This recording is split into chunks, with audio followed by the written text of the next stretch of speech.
السلام علیکم دوستو، اللہ کے آخری نبی حضرت محمد صلی اللہ علیہ وآلہ وسلم صرف عرب کے لیے نہیں بلکہ پوری دنیا کے لیے ہدایت اور اللہ کا حکم لے کر آئے تھے، جس کا مطلب کہ یہ ضروری تھا کہ آپ کی دعوت دنیا کے ہر ایک کونے کے اندر پہنچے، اور اسی مقصد کو حاصل کرنے کے لیے صلح حدیبیہ یعنی مشرکین مکہ سے آپ صلی اللہ علیہ وآلہ وسلم کی صلح کے بعد آپ نے اس وقت موجود تقریباً سبھی بادشاہتوں کو اسلام کی دعوت دینے کے لیے خطوط لکھے، مگر ان میں کہیں بھی ہندوستان کی سرزمین کا ذکر نہیں ملتا۔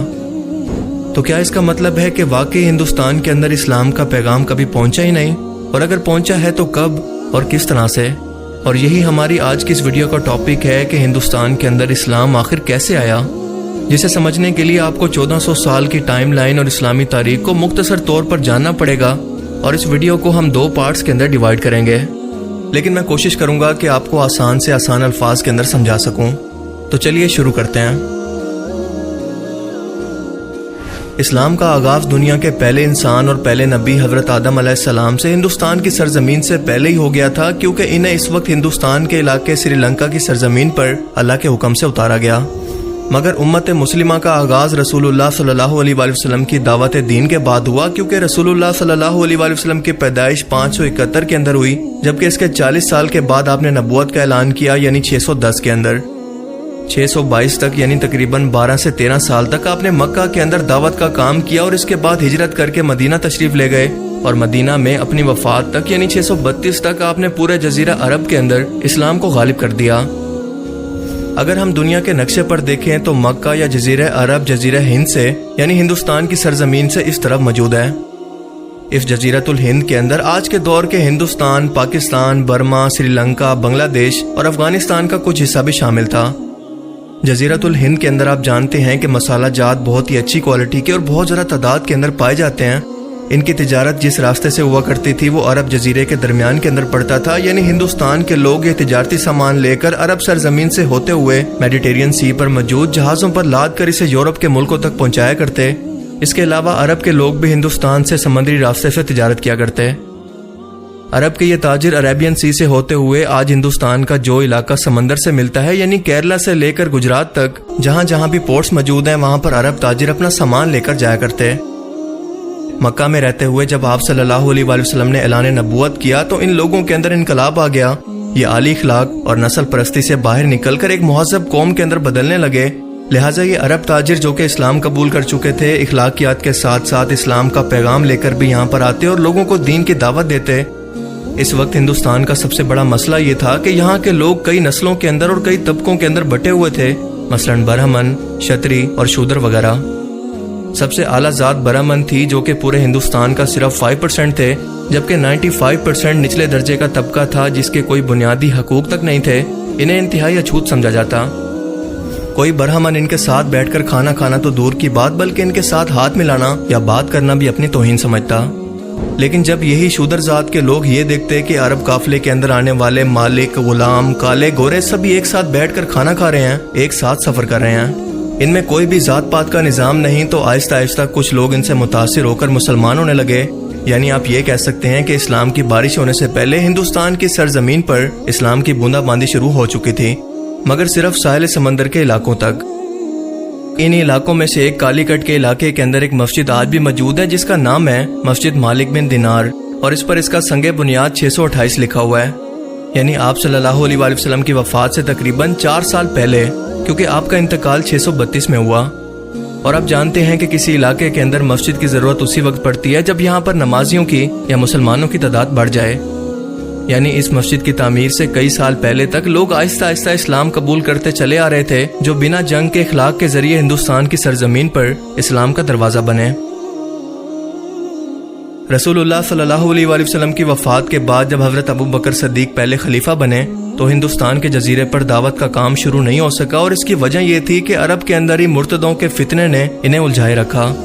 اور جو لوگ اسلام کو غالب ہوتا دیکھ کر ڈر کے مارے ایمان لائے تھے، وہ رسول اللہ صلی اللہ علیہ وآلہ وسلم کی وفات کے بعد نہ صرف پلٹ گئے بلکہ اپنی اپنی نبوت کا اعلان کر کے حضرت ابو بکر صدیق کے خلاف جنگی محاذ بھی کھول دیا، اور حضرت ابو بکر صدیق انہی فتنوں کو کچلنے کے اندر مصروف رہے۔ مثلاً مسلمہ کذاب جس سے جنگ یمامہ ہوئی، اور اس جنگ کے اندر بڑے بڑے مسلمان صحابہ اور کئی ہزار حافظ قرآن شہید ہو گئے۔ حضرت ابو بکر صدیق کی 634 کے اندر وفات کے بعد 634 میں حضرت عمر دوسرے خلیفہ بنے. تب اسلام کی دعوت کا کام دور دور کے ملکوں تک شروع کیا گیا اور ان کے دور کے اندر عرب کے دائیں طرف جہاں پر عراق فتح ہوا اور وہاں سے ایران یعنی فارس سلطنت، تو بائیں طرف شام اور پھر وہاں سے مصر اور افریقہ یعنی رومی سلطنت تک. ایرانی یعنی فارس سلطنت کے بعد ہی ہندوستان کی سرزمین موجود تھی، مگر مسلمانوں کی فوج ایران کے مکران کے علاقے تک جا کر رک گئی جو کہ ہندوستان کا بارڈر ایریا تھا اور یہاں پر آج کے دور کا پاکستان موجود تھا. کئی صحابہ کرام نے حضرت عمر کو مشورہ دیا کہ اسلام کی فتوحات کو مزید آگے تک لے کر جائیں، کیونکہ وہ جہاد کر کے اپنی طاقت کے جوڑ دکھانا چاہتے تھے، یعنی پوری دنیا کو مسلمان فتح کر لیں. لیکن حضرت عمر کی سوچ ذرا مختلف تھی اور وہ کہتے تھے کہ اسلام صرف فتوحات کرنے کا نام نہیں ہے بلکہ پورا ایک نظام زندگی ہے. انسان کو اللہ کا پیغام پہنچا کر اس کی زندگی کا مقصد سمجھانا ہے. تو کیا ہوگا کہ اگر ہم ایک کے بعد ایک علاقے فتح مسلسل کرتے چلے جائیں مگر وہاں پر اسلام اور انصاف کا نظام قائم ہی نہ کر سکیں؟ کیا اس سے بہتر یہ نہیں کہ جو علاقے اس وقت ہمارے پاس موجود ہیں اس کے اندر ہم اللہ کا نظام نافذ کر کے انہیں باقی دنیا کے سامنے مثال کے طور پر پیش کریں؟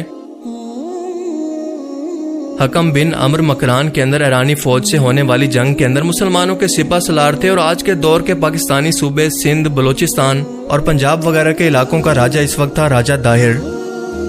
جب مسلمانوں کی فوج نے مکران کے اندر ایرانیوں سے جنگ کی تو ان کی فوج کے اندر کئی سندھی فوج کے لوگ بھی شامل ہو گئے اور جب مسلمان یہ جنگ جیت گئے تو مال غنیمت ان کے ہاتھ لگا تو اس کے اندر سندھی فوج کے کئی ہاتھی اور اسلحہ بھی شامل تھا، جس سے یہ ثابت ہوا کہ ہندوستان کے راجہ داہر نے ایرانیوں کی مسلمانوں کے خلاف لڑائی کے اندر مدد کی، حالانکہ مسلمانوں کا ان سے کوئی معاملہ تھا ہی نہیں. یہ دیکھ کر اس وقت کے بحرین کے گورنر عثمان بن ابی العاص نے سعید بن عاص نام کے سپہ سالار کو امان کے راستے بھیج کر آج کے دور کے ہندوستانی علاقے ممبئی پر حملہ کروا کر اس پر قبضہ کر لیا. اس وقت ہندوستان کی سرزمین کسی ایک بادشاہ کے انڈر نہیں تھی بلکہ ہر علاقے کا اپنا ایک راجہ مہاراجہ ہوا کرتا اور یہ قوم ہر طرح کے طبقوں کے اندر تقسیم تھی. لوگ ذات پات کے نظام سے تنگ آ چکے تھے. مگر جب یہ خبر حضرت عمر تک پہنچی کہ ان کی اجازت کے بغیر عثمان بن ابی العاص نے ہندوستان پر یہ حملہ کیا تو وہ ان سے انتہائی غصہ ہوئے کہ میری اجازت کے بغیر اتنا بڑا حملہ تم نے کیسے کیا؟ اور اس کی وجہ وہی تھی کہ وہ نہیں چاہتے تھے کہ ہم ایک کے بعد ایک صرف علاقے فتح کرتے جائیں مگر انصاف کا نظام اور اللہ کا دین قائم نہ کر سکیں. اسی لیے حضرت عمر نے حکم دیا کہ فوراً سے اپنی فوجیں ہندوستان سے باہر نکالو. 644 یعنی 644 کے اندر حضرت عمر کا انتقال ہو گیا، جس کے بعد تیسرے خلیفہ حضرت عثمان نے بھی بالکل یہی قانون اپنایا اور 655 میں ان کی بھی باغیوں کے ہاتھوں شہادت ہو گئی. حضرت علی کے دور خلافت کے اندر ایک بار پھر سے خانہ جنگی شروع ہو چکی تھی اور انہی فتنوں کو ختم کرنے کے اندر وہ مصروف رہے. مثلا جنگ جمل، صفین اور نہروان ہوئی. لہٰذا ان کے دور خلافت کے اندر بھی سرحدی حدود سے باہر نکلنے کا نہیں سوچا گیا اور یوں 660 کے اندر بھی مولا علی علیہ السلام کو بھی شہید کر دیا گیا، جس کے بعد خلافت کا نظام ختم ہو کر ملوکیت یعنی اسلامی بادشاہت کا نظام شروع ہو گیا. اور امیر معاویہ 660 سے لے کر 680 تک بادشاہ رہے. ان کے دور کے اندر بھی بالکل ایسا ہی چلتا رہا اور باہر کے ملکوں کی فتوحات پر کوئی دھیان نہیں دیا گیا. اس کے بعد یزید بادشاہ بنا اور کربلا کا واقعہ ہوا. امام حسین علیہ السلام کو شہید کرنے کے بعد مسلمانوں کی حکومت دو حصوں کے اندر تقسیم ہو گئی. مکہ میں عبداللہ ابن زبیر کی، جبکہ شام کے اندر یزید کی، جس کی موت 683 میں یعنی 683 کے اندر ہوئی. یزید کی موت کے بعد جب ان کے بیٹے معاویہ نے حکومت لینے سے انکار کیا تو 683 میں یہ بادشاہت مروان کے پاس چلی گئی اور اس کے بعد ان کے بیٹوں کے اندر منتقل ہوئی. مروان کا بیٹا عبد المالک بن مروان 685 کے اندر بادشاہ بنا اور اپنی موت تک یعنی 705 تک 20 سال تک حکومت میں رہا. ان کے دور میں مکران کے گورنر سعید بن اسلم تھے، جنہیں مکران کے ہی کچھ باغیوں نے قتل کر دیا اور بھاگ کر سندھ چلے گئے. انہیں راجہ داہر نے پناہ دے دی.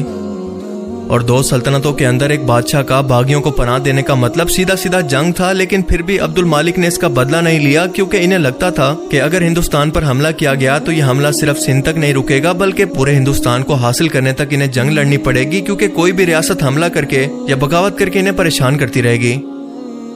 عبد المالک بن مروان کے بعد 705 کے اندر ولید بادشاہ بنا، جو کہ 715 تک بادشاہ رہا. عبد المالک بن مروان کے دور کے اندر ایران، حجاز مقدس، عمان، بحرین وغیرہ جیسے اہم عرب خطوں کا گورنر بنایا گیا تھا حجاج بن یوسف کو، اور یہ انتہائی ظالم اور دہشت گرد طبیعت کا انسان تھا. خاص طور پر یہ اہل بیت کا بہت بڑا دشمن تھا. تجارت کی غرض سے کچھ مسلمان تاجر سری لنکا یا اس دور کے اندر لنکا کہلائے جانے والے ملک کے اندر آباد ہو گئے تھے اور لنکا کے راجہ کے حجاج کے ساتھ بہت ہی اچھے تعلقات تھے. اور لنکا کے راجا نے ان تعلقات کو مزید اچھا بنانے کے لیے کچھ قیمتی تحائف اور فوت ہو جانے والے تاجروں کے بیوی بچے ایک بحری جہاز میں سوار کر کے بصرہ عراق کی جانب روانہ کر دیے، مگر جب سمندری جہاز جو کہ ہوا کے رخ پر چلا کرتے تھے اچانک سے ہوا کا رخ الٹی سمت میں چلنے کی وجہ سے راستہ بھٹک کر آج کے دور کے سندھ کراچی میں موجود دبیل کے مقام پر بندرگاہ پر پہنچ گئے، اور یہاں پر مید قوم کے ڈاکوؤں نے انہیں لوٹ لیا، عورتوں اور بچوں کو قیدی بنا لیا۔ انہی عورتوں میں سے ایک نے حجاج بن یوسف کے نام دہائی دی کہ ہماری مدد کرو، اور جب اس واقعے کی اطلاع حجاج بن یوسف کو پہنچی تو اس کے لیے عزت اور ذلت کا معاملہ بن گیا کہ اگر کچھ نہیں کیا تو پوری دنیا کے اندر بدنامی ہوگی اور قیمتی تحفے بھی ہاتھ سے جائیں گے۔ اس لیے اس نے راجہ داہر کو خط لکھا کہ ہمارے مال اور عورتوں بچوں کے ساتھ ساتھ ان سمندری ڈاکوؤں کو ہمارے حوالے کرو کیونکہ یہ علاقہ تمہاری حکومت میں آتا ہے۔ لیکن راجہ داہر نے بڑا جھوٹا سا اور روکھا سا جواب دیا کہ یہ علاقہ میرے کنٹرول میں نہیں آتا اور نہ ہی یہ لوگ، کیونکہ یہ مجھ سے بہت دور بارڈر ایریا پر موجود ہیں، سو میں کچھ نہیں کر سکتا، جو بھی کرنا ہے تم خود ہی کر لو۔ حجاج بن یوسف یہ جواب سن کر غصے سے آگ بگولا ہو گیا اور اس نے اپنے 2 سپہ سالاروں کو بھیجا ہزاروں فوجیوں کے ساتھ کہ ان لوگوں کو بازیاب کرا کر ان کے تحفے تحائف اور ڈاکوؤں کو بھی قید کر کے ساتھ لائیں۔ یہ 711 کا ٹائم ہے۔ پہلے سپہ سالار عبداللہ کو دبیل کے مقام پر ڈاکوؤں نے شکست دی، اور اس کے بعد بودیل کی فوج کو، جس کے بعد حجاج بن یوسف کو سمجھ آ گئی کہ یہ ڈاکو اتنی بڑی فوج کا مقابلہ خود سے نہیں کر سکتے، ضرور راجہ داہر ان کی مدد کر رہا ہے، ورنہ سمندری ڈاکوؤں کے پاس اتنا اسلحہ اور فوج کہاں سے آ گئی کہ وہ ہمارا مقابلہ کر سکیں۔ اور بالکل ایسا ہی تھا، کیونکہ دراصل راجہ داہر کا بیٹا جے سنگھ ان ڈاکوؤں کی مدد کر رہا تھا، جس کے بعد حجاج بن یوسف نے ولید سے اجازت مانگی کہ مجھے ایک بڑی فوج کی ضرورت ہے، صرف سندھ کو نہیں بلکہ پورے ہندوستان کو فتح کرنے کے لیے، اور یہ مسلمانوں کی عزت کا سوال ہے۔ ولید کی اجازت ملنے کے بعد حجاج بن یوسف نے ایک بڑی فوج دے کر اپنے سپہ سالار محمد بن قاسم کو سندھ پر حملے کے لیے بھیجا کہ اب نہ صرف ان لوگوں کو چھڑوائے بلکہ پورے ہندوستان کو بھی فتح کرتا چلا جائے۔ محمد بن قاسم 17 سال کا ایک جوان تھا اور حجاج بن یوسف کا داماد اور بھتیجا بھی تھا۔ یہ بھی اہل بیت پر حجاج کے حکم پر ظلم کرنے والے لوگوں میں برابر کا حصہ دار تھا۔ 711 میں محمد بن قاسم یہاں سے روانہ ہو کر 712 میں دبیل کے مقام پر پہنچ گیا اور اسے فتح کر لیا۔ اس کے بعد ایک ایک کر کے اس نے سندھ کے تمام علاقے فتح کر لیے اور ہوتا ہوتا برہمن آباد تک پہنچ گیا، جو کہ راجہ داہر کا مرکز تھا، جہاں پر محمد بن قاسم کے خلاف راجہ داہر اور اس کا بیٹا جے سنگھ ایک بڑی فوج لے کر اس کا انتظار کر رہے تھے، مگر اس جنگ میں راجہ داہر کو بری طرح سے شکست ہو گئی۔ اب محمد بن قاسم بڑھتے بڑھتے آخر کار ملتان تک پہنچ گیا۔ پورا سندھ اور اس کے آس پاس کا علاقہ مکمل طور پر فتح ہو گیا تھا، اور 714 کے درمیانی ٹائم کے اندر محمد بن قاسم آگے بڑھنے ہی والا تھا کہ اچانک سے خبر ملی کہ اس کے سسر حجاج بن یوسف کی اچانک سے کینسر سے موت ہو گئی، اور یوں 714 کے اندر محمد بن قاسم واپس ایران آ گیا تاکہ اس کے بعد دوبارہ تیاری کر کے واپس آ کر پورے ہندوستان کو فتح کر سکے، اور تب تک فوج کو بھی ریسٹ مل جائے گا۔ لیکن اسے آئے ہوئے ابھی صرف 6 مہینے گزرے تھے کہ اچانک سے ہارٹ اٹیک کی وجہ سے ولید کا انتقال ہو گیا، جس کے بعد سلیمان بادشاہ بنا۔ سلیمان نے چن چن کر حجاج بن یوسف کے ہر ایک گورنر، سپہ سالار اور ولید کے ہر ایک سپہ سالار کو، جو کہ دنیا کے ہر ایک کونے میں فوج لے کر اسلام کی سرحدوں کو پھیلانے کے لیے مختلف بڑے بڑے براعظموں تک پہنچ گئے تھے، ان سب کو بلا کر قتل کروا دیا۔ مثلاً افریقہ میں گورنر موسیٰ بن نصیر اور ان کے سپہ سالار طارق بن زیاد کو، جو کہ اندلس تک پہنچ گیا تھا، انہیں بلا کر قتل کروا دیا۔ موسیٰ بن نصیر کو مدینہ کے اندر بھیک مانگنے پر مجبور کر دیا۔ حجاج بن یوسف کے سپہ سالار محمد بن قاسم کو قتل کر کے اس کی لاش پر گھوڑے توڑائے گئے، اور دوسرا لشکر جو کہ سمرقند اور بخارا سے ہوتا ہوا قتیبہ سپہ سالار کی قیادت کے اندر کاشگر یعنی چائنا تک پہنچ گیا تھا، اور قسطنطنیہ میں رومن امپائر سے لڑنے والے سپہ سالار کو بلا کر سلیمان نے قتل کروا دیا۔ اور یوں اسلام کی سرحدیں جو کہ لگاتار سندھ سے پھیل کر پورے ہندوستان تک، دوسری طرف سے چین تک، تیسری طرف سے ترکی اور پھر یورپ، اور چوتھی طرف سے پورے افریقہ سے ہو کر پرتگال اور آج کے فرانس تک پہنچ گئی تھی، اچانک سے بڑھنا رک گئی، سب کچھ ایک دم سے رک گیا۔ مگر سوال یہ ہے کہ سلیمان نے آخر ایسا کیوں کیا؟ آخر اس دشمنی کی وجہ کیا تھی، اور اس کے بعد کیا ہوا؟ یہ سب کچھ آپ اس ویڈیو کے پارٹ 2 میں جان پائیں گے۔ رسول اللہ صلی اللہ علیہ وآلہ وسلم کے اعلان نبوت کے بعد ہندوستان میں اسلام کیسے آیا؟ اس ویڈیو کے فرسٹ پارٹ میں ہم نے جانا کہ کیسے عرب تاجروں نے ہندوستان کے ساحل سمندر کے علاقوں میں اسلام کے پیغام کو پہنچایا، اور پھر سندھ کے راجہ داہر کو محمد بن قاسم نے 714 میں موجودہ کراچی کے دیبل کے مقام پر شکست دی، مگر اپنے سسر حجاج بن یوسف کی موت کی خبر سن کر انہیں فوراً ایران واپس آنا پڑا، اور اسی دوران بادشاہ وقت ولید کی 615 کے اندر اچانک سے ہارٹ اٹیک سے موت ہو گئی، جس کے بعد نیا بادشاہ سلیمان بنا، اور یہ صرف 2 سال تک بادشاہ رہا، مگر اس نے آتے ہی چاروں بر اعظموں کے اندر اسلام کی سرحدیں پھیلانے والے سپہ سالار، جن کے اندر محمد بن قاسم بھی شامل تھا، اور حجاج بن یوسف کے لگائے ہوئے تمام گورنرز کو بلا کر قتل کر دیا، اور یوں اسلام کی سرحدیں جو کہ تیزی سے پھیل رہی تھی اچانک سے پھیلنا بند ہو گئی۔ اب سوال یہ ہے کہ اس کی وجہ کیا تھی اور سلیمان نے ایسا کیوں کیا؟ تو اس کی وجہ یہ تھی کہ مروان بن حکم کے ایک بیٹے کا نام تھا عبد الملک، اور اس کے 4 بیٹے ولید، سلیمان، یزید اور حشام تھے۔ عبد الملک نے اپنی موت سے پہلے یہ ترتیب بنا کر دی تھی کہ میرے مرنے کے بعد پہلے ولید، پھر سلیمان، پھر یزید اور پھر حشام بادشاہ بنے گا۔ لہٰذا عبد الملک کے بعد ولید بادشاہ بنا اور یہ 10 سال تک بادشاہ رہا۔ لیکن آپ جانتے ہیں کہ ہر بادشاہت کے اندر کچھ چاپلوسی کرنے والے یا الٹے مشورے دینے والے وزیر ضرور ہوتے ہیں۔ انہی لوگوں کے مشورے میں آ کر ولید نے اپنی زندگی کے اندر اپنے بیٹے کو اپنا اگلا ولی عہد یعنی اگلا بادشاہ نامزد کر دیا، حالانکہ یہ پہلے سے طے شدہ ترتیب اور عبد الملک کی وصیت کے خلاف تھا۔ لیکن پھر بھی اس نے ہر جگہ سے اپنے بیٹے کے لیے بیعت لینا شروع کر دی، اور ہر ایک نے یہ بیعت قبول بھی کر لی، لیکن صرف ایک بندہ اس پر ڈٹ گیا کہ نہیں، یہ ناانصافی اور وعدہ خلافی ہے، میں اس بیعت کو نہیں مانتا، جس کا حق ہے اسے ضرور ملنا چاہیے۔ اور یہ شخص تھے اس وقت کے مدینہ کے گورنر عمر بن عبدالعزیز رضی اللہ تعالیٰ عنہ۔ یہ رشتے میں ولید کے بہنوئی بھی تھے، کیونکہ ولید کی بہن فاطمہ ان کے نکاح کے اندر تھی، اور فاطمہ تاریخ کی وہ واحد نیک اور طاقتور خاتون گزری ہیں جن کا دادا مروان، باپ عبد الملک اور بھائی سب بادشاہ رہے، اور شوہر عمر بن عبدالعزیز گورنر، جو بعد میں اگلے خلیفہ بنے۔ عمر بن عبدالعزیز مروان کے دوسرے بیٹے عبدالعزیز کے بیٹے تھے، اور آپ جانتے ہیں کہ اس وقت بادشاہ کے سامنے کلمہ حق کہنے کی سزا صرف اور صرف موت تھی، مگر اس گستاخی پر ولید نے عمر بن عبدالعزیز کو جیل کے اندر ڈال دیا۔ انہیں قتل نہیں کیا، صرف اپنا چچیلا بھائی اور بہنوئی ہونے کی وجہ سے ان کی جان بچ گئی۔ اب یہ معاملات چل ہی رہے تھے اور عمر بن عبدالعزیز جیل کے اندر تھے کہ اچانک سے ولید کی ہارٹ اٹیک سے موت ہو گئی۔ لہٰذا سلیمان نے حکومت سنبھالتے ہی سب سے پہلے عمر بن عبدالعزیز کو جیل سے نکال کر اپنا مشیر خاص بنا لیا کہ آپ ہی وہ اکیلے شخص تھے جو کہ میرے لیے ولید کے سامنے ڈٹ گئے تھے۔ حجاج بن یوسف ایک ظالم اور سفاک شخص تھا، اور اسے اتنے بڑے علاقے کی گورنری انعام کے اندر دی گئی تھی کہ وہ عبداللہ بن زبیر کو، جن کی مکہ کے اندر حکومت تھی، انہیں قتل کر کے ان کی لاش کو 3 دن تک درخت پر لٹکا کر ان کی ماں اسما بنت ابی بکر کو یہ پیغام بھیجنے والا تھا کہ دیکھو میں نے تمہارے بیٹے کے ساتھ کیا کیا ہے۔ اس نے فوجیوں کو حکم دیا تھا کہ اس عورت کو اس کے بالوں سے پکڑ کر لاؤ کہ وہ دیکھے کہ ہم نے اس کے بیٹے کے ساتھ کیا سلوک کیا، اور اگلی بار خوف کی وجہ سے یہ دوبارہ ایسا کرنے کی سوچ بھی نہ سکیں۔ اسما بنت ابی بکر نے یہ دیکھ کر کہا تھا کہ حجاج تو نے میرے بیٹے کی دنیا برباد کی اور اس نے تیری آخرت۔ اس ظالم شخص نے صرف ایک دن کے اندر 1,20,000 مسلمانوں کو لٹا کر چاقو سے ذبح کیا تھا، اور جو بھی اس کے خلاف بغاوت کرتا اس کا یہی حال ہوتا، اور اس نے جنگوں میں جتنے لوگوں کو قتل کیا اس کی تعداد بالکل الگ ہے۔ تہذیب التہذیب علامہ حجر اسقلانی کی کتاب کے اندر یہ واقعہ درج ہے کہ عطیہ بن سعد نام کے ایک محدث کے بارے میں حجاج بن یوسف کو پتہ چلا کہ یہ اہل بیت اور خصوصاً مولا علی علیہ السلام پر لعنت نہیں بھیجتا۔ اس نے محمد بن قاسم کو خط لکھا کہ اس شخص کو اپنے سامنے بلا کر مولا علی علیہ السلام پر لعنت کرواؤ، اور اگر وہ اس سے انکار کرے تو اس کو پورے 400 کوڑے لگواؤ اور اس کے داڑھی اور مونچھوں کے بالوں کو مونڈ کر شہر کا چکر لگواؤ۔ عطیہ بن سعد نے کہا کہ میں نے ساری زندگی اہل بیت کا ساتھ دیا، ان سے محبت کی، اب عمر کے آخری حصے کے اندر اپنی آخرت برباد کیوں کروں؟ میں کبھی ان پر لعنت نہیں کروں گا۔ لہٰذا محمد بن قاسم نے اسے 400 کوڑے لگوائے اور ان کی داڑھی اور مونچھوں کو صاف کر کے انہیں شہر کے اندر گھمایا، جس کے بعد یہ خراسان چلے گئے۔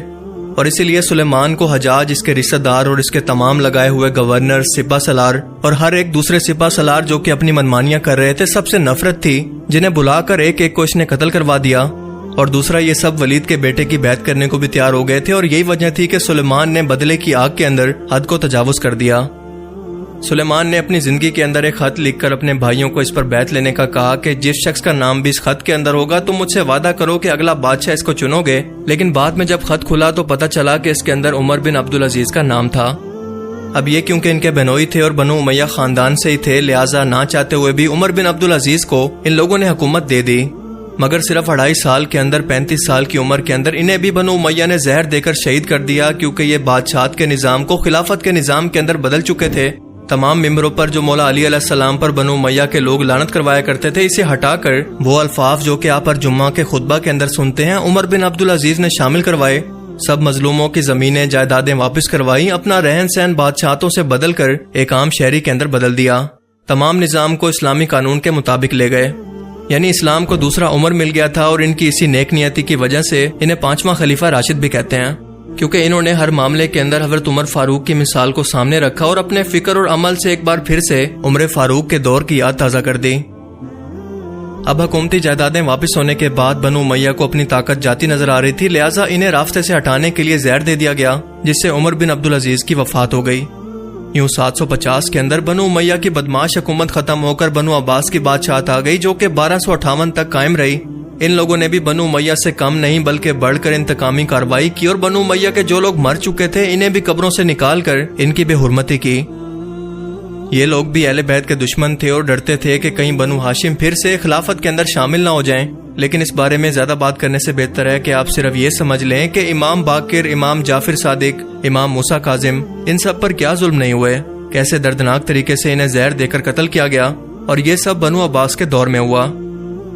اگلے 70 سال تک اسلام انہی حکومتوں کی رد و بدل کے اندر ہندوستان کے اندر داخل نہ ہو سکا، اور پھر وقت آیا 976 کا، جب بنو عباس کی حکومت ایک کے بعد ایک ٹوٹ کر دنیا کے اندر 8 بڑی سلطنتیں قائم ہو گئی۔ مثال کے طور پر سامانی سلطنت، فاطمی، بنو بوائی، سلجوقی، خوارزم شاہ غوری اور غزنی سلطنت،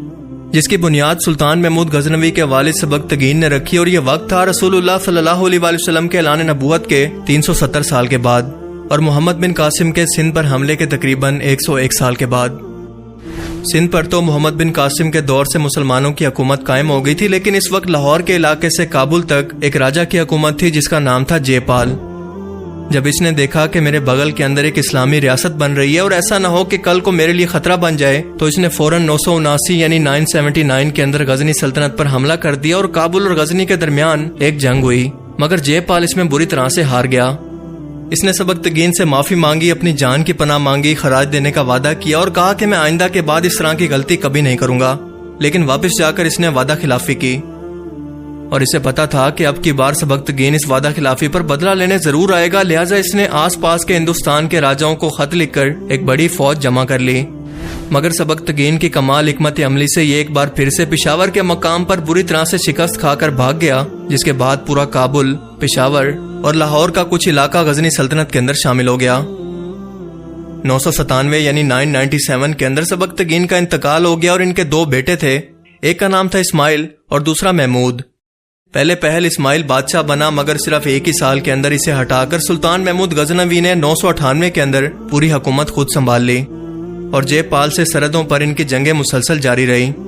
سن 1001 کے اندر سلطان محمود غزنوی نے اٹک کے مقام پر جے پال کو بری طرح شکست دی، جس کے بعد یہ ہمت ہار گیا اور اپنی حکومت اپنے بیٹے انند پال کے حوالے کر کے اس بدنامی اور بے عزتی میں خودکشی کر لی۔ اسی دوران سلطان محمود غزنوی کی حکومت کے اندر سندھ اور ملتان تک کے آس پاس کے علاقوں کے اندر سنی شیعہ کی خانہ جنگی شروع ہو گئی، اور جب وہ اسے سلجھانے نکلے تو جے پال نے موقع دیکھ کر سندھ اور لاہور کے راستے غزنی سلطنت پر حملہ کر دیا، مگر بری طرح سے ہار کر کشمیر بھاگ گیا۔ اب سلطان محمود کو غصہ تو بہت آیا، لیکن وہ صرف اس کا بدلہ لینا چاہتے تھے، انہیں ہندوستان کو فتح کرنے کے اندر کوئی دلچسپی نہیں تھی، کیونکہ ان کے مطابق یہ کوئی سویلائزڈ نیشن، کوئی قدیم تہذیب یا سلطنت تو تھی نہیں جسے حاصل کرنے کے لیے وہ جنگ کرے۔ جو شخص بھی جنگ ہارتا یا ملک بدر ہوتا تو وہ اسی ہندوستان کے اندر جا کر پناہ لیتا، یعنی یہ ہارے ہوئے لوگوں کی پناہ گاہ تھی، جیسا مغلوں نے کیا کہ ہارنے کے بعد ہندوستان آئے اور یہاں پر حکومت قائم کر لی۔ سلطان محمود کے مطابق اس سے بہتر ہے کہ اپنی سلطنت کے دوسری طرف نکلا جائے، جہاں پر سامانی سلطنت اور خراسان کا علاقہ تھا۔ دوسری طرف انند پال نے اپنے باپ کے نقشے قدم پر چلتے ہوئے پورے ہندوستان کے راجہ مہاراجاؤں کو خط لکھ کر آخری بار اپنی فوج جمع کرنے کی درخواست کی کہ ایسا نہ ہو کہ ہم سب کے سب ایک ساتھ مارے جائیں، اور یوں لاہور اور پشاور کے مقام پر ایک بار پھر سے جنگ ہوئی، اور اس نے ایک بار پھر سے بری طرح سے ہار کر اپنا خاندانی ریکارڈ قائم رکھا۔ اب سلطان محمود نے سامانی سلطنت اور خراسان کے ایک بڑے علاقے کو فتح کر لیا، اور اب بغداد کو فتح کرنے کے بارے میں سوچ ہی رہا تھا، لیکن دوسری طرف ایسا نہیں تھا کہ ہندوستان کے اندر لوگ یہ شکست کھانے کے بعد آرام سے بیٹھ گئے تھے، بلکہ جگہ جگہ پر بغاوت اور چھوٹے موٹے حملے ایک کے بعد ایک ہو رہے تھے، مگر سلطان محمود نے انہیں ہر بار ان کے گھر کے اندر گھس کر سبق سکھایا کہ اپنی اوقات میں رہیں، خبردار اگر غزنی سلطنت کی طرف آنکھ بھی اٹھا کر دیکھا تو۔ انہی باغیوں کو سبق سکھانے کے لیے انہوں نے ہندوستان پر 17 بار حملے کیے۔ آخری بار تو یہ گجرات تک آ کر سومنات کے مندر کو بھی توڑ گئے تھے، کیونکہ اس زمانے کے اندر ایسی عبادت گاہوں کی جگہوں کے اندر تمام باغی منصوبہ بندی کیا کرتے، یہ ان کی سازشوں کا سب سے بڑا مرکز ہوتا۔ ان کے راستے میں کئی سو مندر آئے، کئی گاؤں اور شہر گزرے، مگر انہوں نے کسی کو ہاتھ تک نہیں لگایا، سوائے سومناتھ کے مندر کے، کیونکہ یہ سازش کا مرکز تھا اور یہاں کے لوگوں، عورتوں اور بچوں نے بھی ان لوگوں کے ظلم سے تنگ آ کر سلطان محمود کو خط لکھے تھے کہ ہمیں انصاف دلوائیں۔ جب سومناتھ کے اس بڑے بت کو توڑا گیا تو اس کے اندر سے بے تحاشا سونا اور بے تحاشا دولت نکلی، جسے سلطان محمود اپنے ساتھ لے گیا۔ سلطان محمود غزنوی ایک انتہائی نیک اور شریف انسان تھے، لیکن ان سے سب سے بڑی غلطی یہ ہو گئی کہ وہ ہندوستان میں آ کر ہمیشہ ان لوگوں کی ٹھکائی کر کے واپس چلے جاتے، مگر یہاں پر اسلام کا پیغام پھیلانے کے لیے انہوں نے کوئی کوشش ہی نہیں کی۔ جس کے بعد ہندوستان کے لوگوں نے بھی یہ پروپیگنڈا کیا کہ وہ دراصل آتے ہی ان کو لوٹنے کے لیے تھے، جبکہ حقیقت میں ایسا بالکل نہیں ہے۔ وہ تو دراصل سازشوں اور بغاوتوں کا جواب دینے آتے تھے۔ سلطان محمود کے بعد غزنی سلطنت نے ایک کے بعد ایک کئی حکمران دیکھے، مگر ابراہیم شاہ جو کہ 1059 سے لے کر 1099 تک بادشاہ رہا، اس کی موت کے بعد غوری سلطنت کو پاؤں پھیلانے کا موقع ملا، اور یہ غور قبیلہ کابل اور ہرات کے درمیان ایک پہاڑی علاقے کے اندر رہتا تھا، اور یہاں کے لوگ غزنی سلطنت کو خراج دے کر اپنی غوری حکومت کو چلایا کرتے۔ اب ابراہیم کی موت کے بعد غزنی سلطنت کے اندر خانہ جنگی شروع ہو گئی، اور اسی کا فائدہ اٹھا کر غوری سلطنت نے غزنی سلطنت پر سیف الدین کی قیادت کے اندر حملہ کر دیا اور غزنی شہر پر حملہ کر کے اپنی خود کی حکومت کا اعلان کیا۔ لیکن ابراہیم کی فوج نے اچانک حملے کے اندر انہیں پسپا کر کے واپس بھیج دیا اور سیف الدین کو قتل کر دیا، جس کے بعد اپنے بھائی کی موت کا بدلہ لینے کے لیے علاؤ الدین نے پورے کے پورے غزنی شہر کے اندر آگ لگا کر اس پورے شہر میں قتل عام کر دیا۔ 1156 میں علاؤ الدین کا انتقال ہوا تو اس کا بیٹا بادشاہ بنا، اور اس کے بعد اس کے چچیلے بھائی غیاث الدین اور اس کا بھائی شہاب الدین۔ 1156 سے 57 کے اندر ان دونوں بھائیوں کی حکومت غوری سلطنت قائم ہوئی، جو کہ 1206 تک قائم رہی۔ اور اس کے بعد شہاب الدین غوری کا ہندوستان کے اندر پرتھوی راج سے کیسے سامنا ہوا، اور پرتھوی راج کی شکست کے بعد ہندوستان کے اندر پہلی اسلامی حکومت کی بنیاد شہاب الدین غوری نے کیسے رکھی، اس پر آلریڈی ایک ڈیٹیل ویڈیو میں پرتھوی راج فلم کی کہانی کو ایکسپلین کرتے ہوئے پہلے ہی بنا چکا ہوں، جس کی مختصر تاریخ یہ ہے۔ یہ میپ پر آپ ہندوستان کی ہریانہ ریاست کے تروری شہر کو دیکھ رہے ہیں، اور یہاں پر پرتھوی راج چوہان اور شہاب الدین غوری کے درمیان دو بڑی خونریز جنگیں لڑی گئی، جنہوں نے اب تک برے صغیر پاک و ہند کی سرزمین پر اپنے اثرات چھوڑے ہیں۔ 1191 کے اندر ہندوستان کا نقشہ اتنی ریاستوں کے اندر بٹا ہوا تھا، لیکن ان کے ساتھ جو ریاست آپ کو نظر آ رہی ہے یہ غوری سلطنت تھی، جس میں موجودہ ایران، افغانستان، پاکستان کا بہت سارا علاقہ شامل تھا، اور اس کے حکمران تھے شہاب الدین غوری۔ ان کی سلطنت وقت کے ساتھ ساتھ پھیلتی رہی۔ اب نارتھ انڈیا اور چوہان سلطنت کی سرحدیں کیونکہ اس غوری سلطنت سے ملتی تھی، اس لیے شہاب الدین غوری نے اپنی سلطنت کو بڑھانے کے لیے کئی بار ان علاقوں پر چھوٹے موٹے حملے کیے جو تقریباً 11 کے قریب بتائے جاتے ہیں، لیکن اسی ہندوستان کو حاصل کرنے کے لیے انہوں نے دو بڑی جنگیں لڑی، جنہیں بیٹل آف ٹرین 1 اور 2 کے نام سے جانا جاتا ہے۔ لیکن اس جنگ میں سب سے بڑی رکاوٹ تھی پرتھوی راج چوہان، جنہوں نے یا تو اپنے آس پاس کی ریاستوں کو ہرا کر یا ان سے ڈپلومیٹک تعلقات قائم کر کے اپنی چوہان سلطنت کو بڑا کر رکھا تھا، جو کہ اپنے پیک پر اتنا زیادہ پھیل گیا تھا۔ شہاب الدین غوری نے اس جنگ کی شروعات بھٹنڈا کے اندر موجود ایک بہت ہی اہم قلعے پر قبضہ کر کے کر دی تھی، اور اس کے بعد وہ آگے بڑھے ٹرین کی پہلی جنگ کی طرف، جہاں پر ان کا مقابلہ پرتھوی راج چوہان کی فوج سے ہونا تھا۔ شہاب الدین غوری کی فوج تھی 20,000 سے لے کر 25,000 تک، جس میں زیادہ تر تیر انداز گھڑ سوار تھے۔ اسی فوج کی وجہ سے وہ زیادہ تر جنگیں جیتے بھی تھے۔ ایسی یونیک تکنیک جسے منگولوں نے بھی جنگ کے اندر اپنایا تھا کہ گھوڑے پر بیٹھ کر آگے اور پیچھے کی طرف تیر چلانا، جبکہ پرتھوی راج کی فوج اس سے ڈبل تھی، یعنی 50,000، جس میں گھڑ سوار، تیر انداز اور بہت سے ہاتھی اور جنگی سامان بھی شامل تھا۔ شہاب الدین غوری کو اپنے انہی گھڑ سواروں پر اتنا یقین تھا کہ وہ اپنے سے ڈبل فوج کے ساتھ بھی جنگ میں کود پڑے، جو کہ ان کا سراسر جذباتی فیصلہ یا بے وقوفی تھی، کیونکہ یہ گھڑ سوار تبھی فائدہ مند ہو سکتے تھے جب جنگ کے اندر فوج بکھری ہوئی ہو، جبکہ پرتھوی راج کی فوج کافی منظم تھی اور ایک ساتھ ترتیب کے اندر موجود تھی، جو ان تیر اندازوں کے حملوں کو ایک ساتھ مل کر روک پائی۔ یہاں پر پرتھوی راج کی فوج کا بھی کافی جانی نقصان ہوا، مگر اتنا زیادہ نہیں جتنا شہاب الدین نے سوچا تھا۔ اس کے بعد ڈائریکٹ ان کی فوج نے حملہ کیا تو شہاب الدین کی فوج کے اندر موجود کئی سردار اور سپاہی انہیں چھوڑ کر یہاں وہاں بھاگنے لگے، لیکن شہاب الدین نے اپنی فوج کا حوصلہ بڑھانے کے لیے اپنی فوج کے آگے جا کر لڑنے کا فیصلہ کیا۔ اسی دوران پرتھوی راج کا بھائی گووند روئے، جو اس جنگ میں شامل تھا، اس نے ایک بھالے سے شہاب الدین پر وار کیا، جس سے وہ شدید زخمی ہو گئے۔ اسی دوران ان کی فوج کے ایک ترکش سپاہی نے انہیں یہاں سے اٹھا کر اپنے گھوڑے پر بٹھایا اور اپنے ساتھ لے گیا، اور اگر ایسا نہ ہوتا تو شاید اپنے زخموں کی وجہ سے وہ اسی دن وہیں پر مر جاتے۔ یوں ٹرین کی پہلی جنگ شہاب الدین غوری بری طرح سے ہار گئے اور واپس افغانستان کے علاقے میں آ گئے۔